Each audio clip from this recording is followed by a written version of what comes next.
Eh bien, bonjour tout le monde, j'espère que vous allez bien. Ce matin, cette petite vidéo parce que bah, je m'informe des infos nationales, moi. Euh, voilà, je voudrais vous dire une petite chose. Euh, En ce moment, ils essaient de faire croire, comme toujours, hein, par le biais de la télé, que notre colère s'est essoufflée, qu'on va à nouveau baisser les bras et que je sais pas quoi et que je sais pas quoi, que le gouvernement compte sur ça, parce que c'est vrai qu'on leur avait plutôt donné l'habitude de ça, hein, de s'essouffler et de baisser les bras, de retourner vers nos problèmes que finalement on n'arrive pas à régler, hein, ni en matière politique, ni en matière gouvernementale, ni rien là, on n'arrive pas à régler les problèmes. Euh, je réitère donc dans une vidéo, quoi, vraiment baissez pas les bras, levez-vous. Vous vous êtes levé là, faut pas que ça s'essouffle, hein. Mais je répète que on a plus de créneau après ça derrière. Enfin, si on en aura peut-être, mais on sait tous que ça va être vraiment très très long. Il va y avoir entre-temps beaucoup de victimes en France, encore, hein, des victimes faites par notre gouvernement. Moi, je voudrais vous rappeler un petit peu quelque chose, là, les valeurs de Macron, là, dont il parlait, là. Je porte des valeurs. Vous vous souvenez, dans sa première allocution présidentielle, lors de son premier mandat, il n'a pas arrêté de mentir, quoi. Je veux dire, surtout, surtout, quoi. C'est ouf, quoi. Moi, je vais vous rappeler un petit peu le discours qu'il tenait. Moi, je porte des valeurs. Ah, il porte des valeurs. Ouais, ouais, il porte des valeurs. Ouais. Et puis lui aussi, c'est le président de la France d'en bas. C'est-à-dire vers Saint-Tropez, les coins riches de la France. Hein, le président de la France d'en bas. Ouais, on connaît, on connaît. Sarko, il avait déjà fait la même. Comment Attends ma mimine, parce que je suis en train de... Je suis en train de... je te jure. Voilà, ce que je voulais vous dire, c'est que comment on connaît déjà tout ça par cœur. On l'a vécu pendant 50 ans dans notre pays. On a enchaîné les mandats, ça a fait que s'empirer. Les promesses, elles n'ont pas été tenues, puisque le minimum de promesses faciles à tenir qu'ils pouvaient tenir, ils l'ont fait pour se crédibiliser, mais pour mieux nous entuber juste derrière après.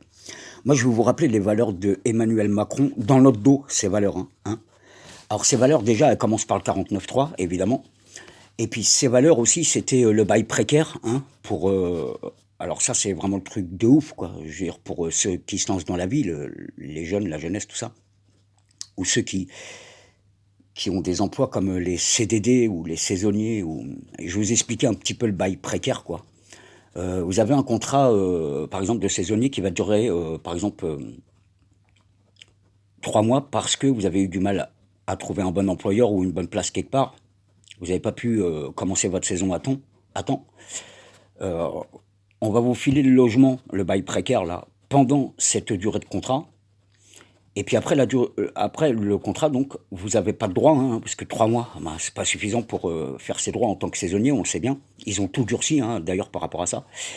Et donc, le bail précaire, c'est on va aller bosser, et puis on va nous filer un logement pendant qu'on bosse. Et une fois que le contrat est terminé, si vous n'avez pas de possibilité derrière de vous faire réengager tout de suite pour avoir les moyens de continuer à entretenir ce logement qu'on vous a donné, ben on vous vire. Donc, je réexplique le bail précaire, c'est vous allez travailler et quand euh, votre contrat est fini, si jamais vous n'avez pas votre droit au, je veux dire au Pôle emploi, donc au chômage au Pôle emploi, eh ben on vous vire de votre logement. Voilà, c'est ça les valeurs de Macron. Sachez-le, hein, ça, c'est pas soumis au peuple, jamais, des trucs comme ça, c'est jamais soumis au peuple. Le 49.3, il a jamais été soumis au peuple, hein. C'est des lois qui sont imposées, je veux dire. On nous dit, c'est dans la Constitution, nanana, allez vous faire enculer avec votre Constitution de bande de bâtards, de fils de pute que vous êtes tous là. Moi, je vous le dis, je vous le dis. Vous êtes des enculés, quoi. Des enculés, quoi. Depuis quand est-ce que le gouvernement respecte la Constitution, quoi? Je veux dire, arrêtons les conneries, là. On arrête là. Ni le gouvernement, ni la justice, hein. Je veux dire, il n'y en a aucun pour rattraper les autres. Il n'y en a aucun. Donc, on va pas faire ça, les Français. Je pense, hein, je pense pas que cette fois-ci, on va le faire. Parce qu'on a l'habitude de ça. des enculades après imposition dictatoriale, je veux dire française, quoi. Je veux dire du gouvernement français, quoi. Je veux dire. Donc on va pas faire ça, les Français. Réfléchissez bien à l'avenir de vos enfants avec des lois votées dans notre dos comme le bail précaire pendant le confinement. Souvenez-vous bien de ça, parce que je vous jure, il est en train de mettre complètement à la ramasse, alors qu'on les avait déjà mis à la ramasse, hein, les jeunes. Là, il est en train de les... C'est comme s'il nous disait, on va tuer la jeunesse de notre pays, donc l'avenir de notre pays, et ça ne nous dérange pas. Ça fait partie de la Constitution, donc ça ne les dérange pas, quoi. Et puis tout le reste, je veux dire, qui va suivre. Je veux dire, donc les paysans, les maraîchers, les commerçants, les artisans, tous ces métiers vraiment durs, quoi. Plein d'autres, hein, je veux dire. Ça va plus, on peut plus là, on peut plus continuer comme ça, quoi. Je veux dire. Alors, maintenant, je voudrais vous donner, vous redonner, parce que je l'avais déjà fait, mais je voudrais vous redonner une arme pacifique contre ça. Je veux dire, contre le fascisme, la dictature, d'où qu'elle vienne. C'est l'alternative. Alors, je vais me représenter à nouveau. Je l'avais déjà écrit, mais j'avais pas bien. Il me semble pas que j'avais bien expliqué tout ça. Je veux dire, sachez que depuis très longtemps, en douceur, en toute paisibilité, en tout ça, je veux dire, sachez que depuis très longtemps dans notre pays, il y a un milieu mondial, qui s'appelle l'alternative. Je voudrais rappeler aux plus intelligents, je voudrais leur rappeler que l'alternative, c'est la solution à tout, à toutes sortes de problèmes. Gouvernement, justice, politique, corruption, tous les problèmes de notre pays, on peut les régler par le biais de l'alternative. L'alternative, c'est trop important que vous reteniez ça, vraiment, l'alternative. Moi, je peux vous garantir, ça fait peut-être, je sais même pas, mais peut-être au moins plus de 10 ans, 10, 15 ans, je sais même pas, ça fait longtemps, parce que l'alternative, c'était déjà mon esprit avant même de connaître ce milieu, voilà. Je voudrais vous dire que, renseignez-vous, l'alternative, mais il y a trop d'informations, vous pouvez pas les louper, il y a trop d'infos sur le net concernant l'alternative. L'alternative a toutes sortes de problèmes. Un problème sans solution, c'est impossible, puisqu'il y a une alternative à tout. Il y a une alternative aux banques, il y a une alternative à l'argent, ça c'est la solidarité et les gens qui se tiennent la main ensemble pour se battre, quoi, je veux dire. Il y a comme les gilets jaunes, hein, comme les restos du cœur, et comme, voilà, c'était des alternatives, quoi. Alternatives, je veux dire, ça a pris une ampleur, mais phénoménale, dans tous les domaines. Écologie, logement, je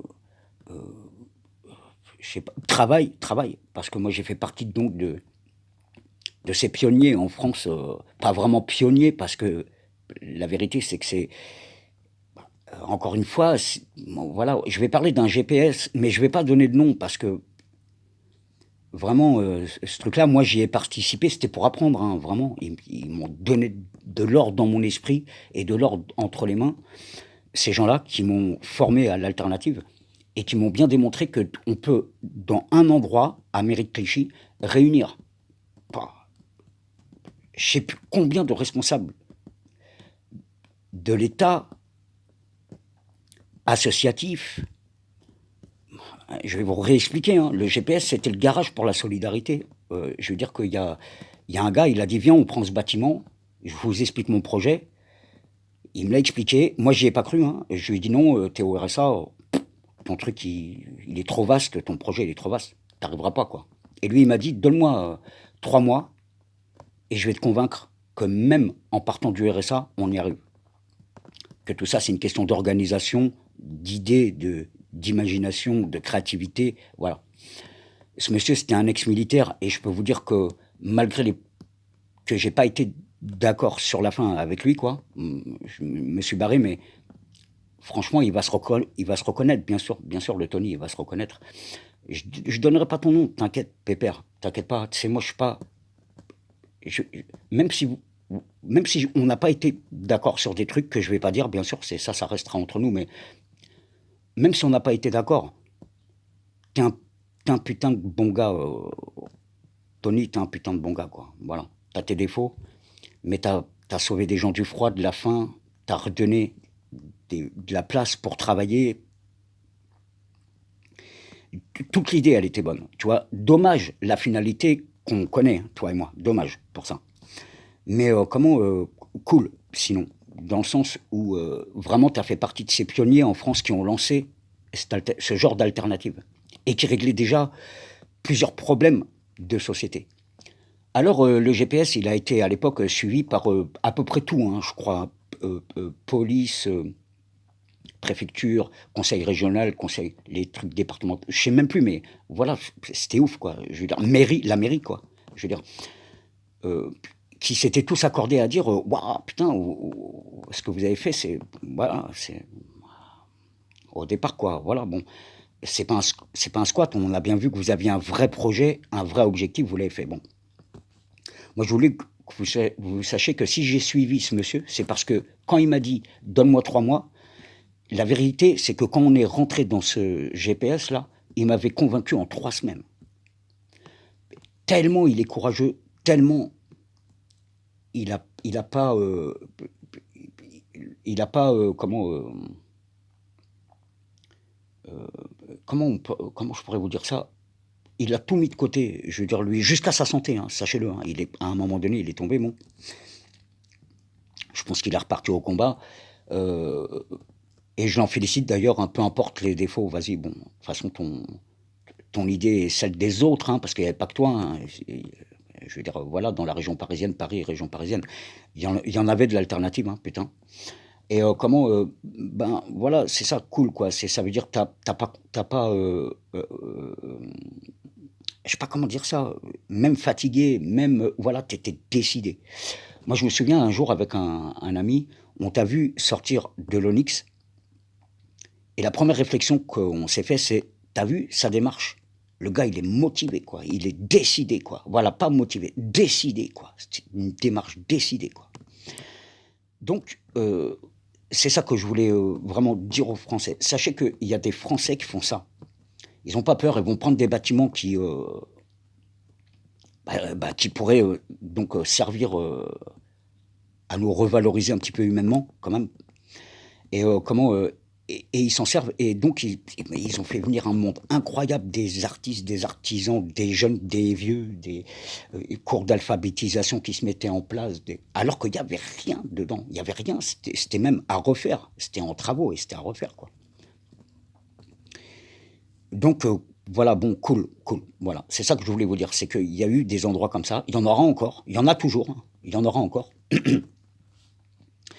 Et et voilà,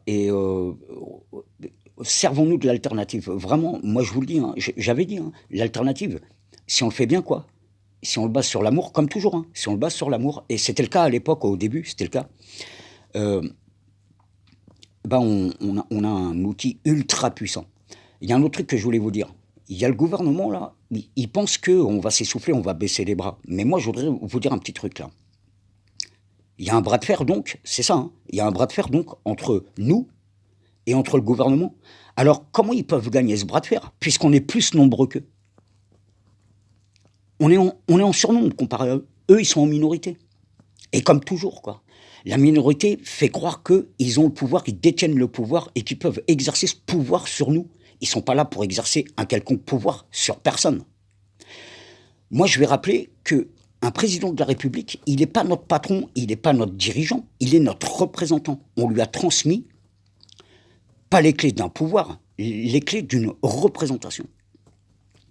C'est devenu, il nous dirige, il a le pouvoir, c'est le grand patron. Non, non, il n'y a qu'un seul patron en France, je le répète encore, c'est le peuple français. C'est lui le patron. Moi, je voudrais vous rappeler aussi que depuis Sarko, là, les présidents, ils s'augmentent leur salaire. Alors moi, j'ai une petite question à poser. Ouais, mais vu qu'ils ne sont pas les patrons, vu qu'ils sont nos employés, à nous, c'est nous qui les payons, bon, depuis quand un employé a le pouvoir de s'augmenter? son salaire. Mais ça existe nulle part à part à l'Élysée, ce truc-là, quoi. Je veux dire, ça existe nulle part. Le patron en France, c'est le peuple. Si le peuple n'est pas d'accord avec le président ferme sa gueule. Ferme sa gueule. C'est tout, c'est tout, c'est tout. Il nous représente, il n'est pas notre dirigeant. Ils ont inversé la situation parce que c'est des mafieux, mais ils sont pas nos patrons. Jamais de la vie. C'est nous qui les payons, c'est nous qui les finançons. Alors, ça n'a pas été soumis au vote, hein, ça, comme par hasard. Hein. Le normal, je suis président de la République, j'ai l'habitude avant de l'être, d'avoir un gros train de vie, alors ça ne va pas changer. Mais comment ça, là mais vous êtes des oufs. Mais vous êtes des oufs, là. Sarko, et depuis Sarko, les présidents, ils ont fait ça, mais vous êtes des barjots, quoi. Vous êtes des barjots. Donc moi, je vous le dis, vous n'êtes pas les patrons. Vous ne l'êtes pas. Et les Français, vraiment, vraiment, comprenez ça. On n'a plus de créneaux. On n'a plus de créneaux. C'est en ce moment, les mauvais, ils sont faibles. Ils sont faibles parce qu'ils sont débordés par l'opinion publique. Par l'opinion des travailleurs français. Alors, on ne va pas les laisser faire. Baissez pas les bras, surtout, hein, faites pas ça. Si on fait ça, vous savez quoi, on pourra même plus se regarder en face dans le glace. Moi, j'ai fait plein de conneries dans ma vie. Je vous le dis, hein, j'ai pas été un ange toute ma vie. J'ai fait mes expériences, j'ai fait mes conneries. J'en suis revenu de tout ça. Le plus dur, ça n'a pas été de me faire pardonner de mes conneries. Le plus dur, ça a été de me pardonner moi-même de mes conneries. Et je vous jure, j'ai changé. Et j'ai changé parce que j'arrive pas. Moi, j'avais déjà des problèmes de sommeil avant mes conneries. Je veux dire, depuis l'enfance, j'ai des problèmes de sommeil. Croyez-moi, ça n'a pas arrangé les choses, mes conneries. Vraiment pas, quoi. Ni les conneries que j'ai fait au sein de ma famille, ni les conneries que j'ai fait, je veux dire, en général, quoi. Je veux dire, voilà. Quand on fait des conneries, on fait des conneries. Mais je disais, ça n'a rien de surhumain, de reconnaître ses erreurs, de s'en excuser auprès de ceux avec qui on a commis ces erreurs, mais de s'en excuser auprès de soi-même. Si on ne peut pas pardonner si on... Ça sert à rien de dire on pardonne à quelqu'un si on ne sait même pas se pardonner soi-même. Le pardon, il vaudra que la moitié, quoi. Je veux dire. Le pardon, c'est envers soi-même et envers les autres. Voilà, c'est ça que je voulais vous dire. Ne laissons plus ce putain de système, parce que là, j'ai même plus envie de parler de gouvernement. J'ai envie de parler de ce putain de système mafieux qui a mangé la France à un point, c'est que quand j'étais à Aix-les-Bains un jour, j'ai descendu, je sortais de mon logement, et je descends la rue, là, il faisait froid, et j'allais au boulot, quoi. Et j'avais ma capuche, voilà, j'étais emmitouflé. Il fait extrêmement froid l'hiver à Aix-les-Bains, quoi. Je vous le dis, moi, là-bas, c'est la montagne. Hein. C'est pas vraiment la montagne, mais entre tout ça, nous, la forêt, montagne, bon. Et là-bas, donc, je descends cette rue-là, et qu'est-ce que j'entends?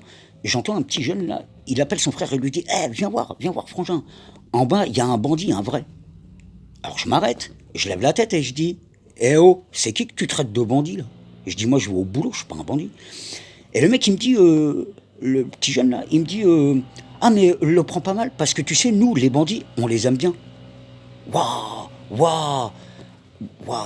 Alors là, je suis rentré dans une tristesse infinie, quoi, infinie. Regardez ce que le gouvernement, et ce que les politiques, et ce que la justice a réussi à instaurer dans la tête d'une partie de la jeunesse. Eux, ils préfèrent les bandits, quoi. Ils préfèrent l'idée du crime et du banditisme. C'est un truc de ouf, quoi. On peut vraiment dire qu'en 50 ans, notre État, la politique française, la justice française, ont amené à former les jeunes, à leur donner envie. L'envie, quoi. C'est un truc de ouf, quoi. D'aimer l'idée du crime ou du banditisme. C'est hallucinant. C'est hallucinant, quoi, ce truc-là. Alors moi, je vous le dis, on va pas laisser... J'espère, putain, de tout mon cœur, quoi, On va pas les laisser continuer à faire ça. Et je veux dire, notre État, il a zéro excuse. Notre gouvernement, il a zéro excuse. Il n'y a qu'à voir le bordel à l'Assemblée nationale. Pire qu'une cour de récréation maternelle. Pire, pire. C'est des gens comme ça qui nous dirigent. Vous essoufflez pas les Français, parce que je vous le dis, hein, on pourra plus se regarder en face dans une glace. Les parents là, vous allez plus pouvoir les regarder, vos enfants, en face, droit dans les yeux, en disant que dans la vie, les anciens doivent se battre pour la génération, hein, qui passe derrière là. On peut pas faire ça. Maintenant, je le répète, pas besoin de violence, pas besoin de rien vandaliser, pas besoin de tout ça. Il y a des alternatives. Réfléchissez-y. Les Français, vous êtes des imaginatifs. Vous avez de la création. Il y a une communauté de créateurs, artistiques ou autres, en France qui est impressionnante. Je veux dire, serrons-nous les coudes, trouvons des solutions ensemble.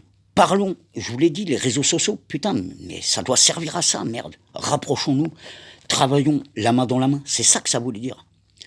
Donnons-nous des idées, réfléchissons ensemble. Je vais revenir avec une autre vidéo parce que je vous jure, j'ai même des techniques pour ça, je vous le jure. Hein, quand j'étais à Fréjus-Saint-Raphaël, là, je vais vous parler d'une époque des amis de Paola, d'un animateur, Sylvain, d'un autre animateur, Maxime, d'un Mouldi, directeur là-bas, des bêtes de gens, des super top de gens. On a fait un exercice un jour dans le jardin, et je vous jure que c'est bien de raconter des trucs comme ça. Là, j'ai pas 7 ans, mon minuteur, il est en train de me dire que je suis à la ramasse, là. Mais je vais revenir avec une autre vidéo. Je vous en supplie, les Français, je vous en supplie, quoi. Baissez pas les bras, baissez pas les yeux devant un gouvernement de merde, là, qui nous met à la ramasse totale dans tous les domaines. Même en matière écologique, c'est leur faute. La thune, c'est leur faute. Le boulot, c'est leur faute. La merde qu'il y a en France, c'est leur faute. C'est pas notre faute. C'est pas notre faute. Nous, on était des bons bougres, hein, le peuple français, qui allait travailler pour financer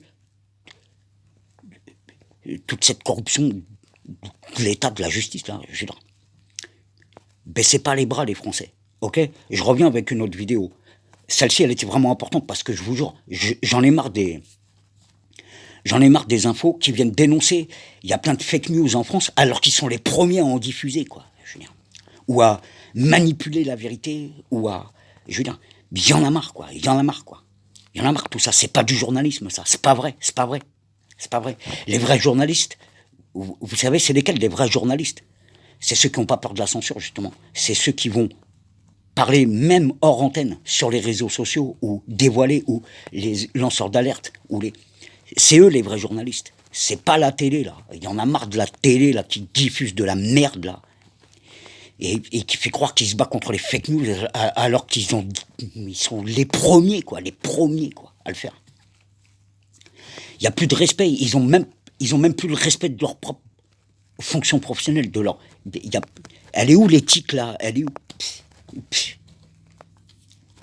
Eh, vous n'êtes pas tous comme ça, hein. J'ai pas dit ça, hein. Moi, je mets jamais tout le monde dans le même sac. Je sais qu'il y a des putains de bons journalistes qui ont des couilles, qui portent leur froc, et voilà, qui se battent pour les choses que je viens de dire, là. Mais le reste, là, les chercheurs de buzz, là, de créer le buzz, là, c'est pas du journaliste, ça. On va créer le buzz, là. C'est pas du journalisme, ça. Et je vais revenir avec une autre vidéo. Ça y est, je suis à la ramasse, là, au niveau de mon timer, là. À tout à l'heure.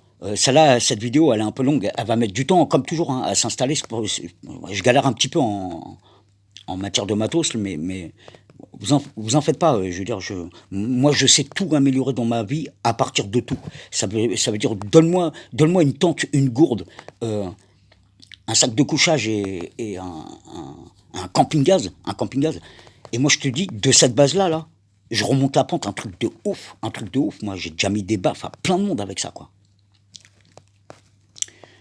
Voilà, ça que je voulais dire. Donc, si j'ai été capable de me relever d'un enfer, d'une chute aux enfers, qui m'a amené même à me retrouver dans une tente comme ça, alors que j'étais un travailleur, moi je vous le dis, hein, j'étais un saisonnier, j'étais un travailleur. C'était un truc de ouf, quoi. Un truc de ouf. Mais j'ai remonté la pente, là. Et vous savez quoi, quand je suis arrivé ici au Sable d'Olonne, après des faux amis de 20 ans qui me l'ont fait à l'envers et qui ont failli me mettre à la rue, putain. Et ben malgré toutes ces épreuves que j'avais vécues avant, je vous jure que quand je suis arrivé au Sable d'Olonne, je savais que la vie, elle me soutenait de ce que j'avais déjà mené comme action. Et je m'étais dit, sûr et certain, je vais trouver un bon plan là-bas pour ne pas être dans la merde quand je vais aller bosser. Ça a mis un petit peu de temps, j'avoue, et j'ai dépensé beaucoup d'argent en hôtel et pour pas être dehors, quoi. Pour avoir une douche avant d'aller travailler, quoi. Et mais je vous jure, ça n'a pas duré longtemps. Et je vous jure, j'ai trouvé une maison de 240 mètres carrés. Une baraque de 240 mètres carrés. Un peu cher, hein, 800 balles, mais franchement, 240 mètres carrés. Je veux dire, voilà, je reparlerai de tout ça un petit peu plus tard. Voilà. Allez, bise à tout le monde. Gardez la pêche, gardez l'espoir, surtout, gardez l'espoir. Gardez l'espoir que ça change. Et luttez, mais luttez pacifiquement, s'il vous plaît. Je veux dire, on va pas retourner.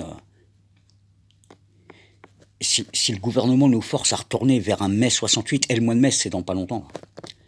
Si on refait en 2023 un mai 68, ils l'auront mérité. Mais sachez-le, moi, je vais être triste d'une force, un truc de ouf, quoi. Un truc de ouf. Je vais être triste parce que ça va être un retour en arrière qui explique pas du tout l'évolution de notre pays, mais que sa régression, en fait. Comprenez? On peut pas donner d'autres exemples que ça, là. On se plombe, on s'arnaque, je sais pas quoi. De toute façon, déjà, on se tuait entre nous. Je veux dire, alors que le gouvernement nous mette le coup fatal après derrière. Ouais, à chaque fois, c'est normal. Unissons-nous. On est plus nombreux qu'eux, et croyez-moi, un bras de fer, ils peuvent pas le gagner. Ils peuvent pas. Écoutez bien cette vidéo que je vous ai filée là. Parce qu'elle détient vraiment beaucoup de choses, beaucoup de souvenirs que vous avez vous-même de cette réalité, triste réalité, quoi, funeste réalité, quoi. Et je voudrais rappeler aussi que Paris, là, le Macron, là, il est à Paris. Ouais, mais tu sais qu'à Paris, c'est un tombeau, mon gars. Il y a des sacs de couchage partout, dans les gares, dans la rue, dans le 8e, dans le 16e, dans les coins riches de Paris, partout, mon gars. C'est une hécatombe là-bas, c'est un tombeau. Voilà, c'est ça que vous avez fait depuis Sarko, 0 SDF en France. C'est ça que vous avez fait. Vous avez transformé Paris en un tombeau. Voilà. Je reviens plus tard, j'ai pas encore fini avec tout ça. Je reviens plus tard. Bis tout le monde, je vous aime. Et puis regardez, il y a ma mimine. Il y a ma mimine. Regardez ma mimine. Elle vous fait un petit coucou.